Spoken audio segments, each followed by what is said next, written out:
Ikkinchi hayot qursam baxt bormi? Baxt bormi, yo'qmi bilmadim, lekin imkon bor. Ikkinchi hayot ayol kishi uchun oxirgi imkon. Siz erkak emassiz, 5 uylanib ajrashsangiz ham hech narsa bo'lmaydigan. Siz ayolsiz, oxirgi imkoningiz. Lekin siz aqllisiz, endi sabrlisiz, endi chidamli, qanoatli va tajribali ayolsiz.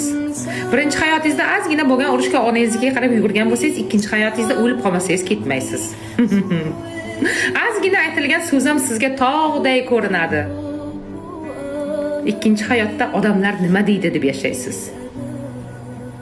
Ikkinchi hayotda o'xshamasa o'laman, qaytib turmush qilmayman deb yashaysiz.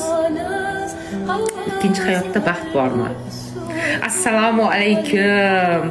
Birinchi baxtim Sulaymon taxtim, ikkinchi baxtim suvlarga oqdim degan gapni bekor qilib baxtli bo'lganlar.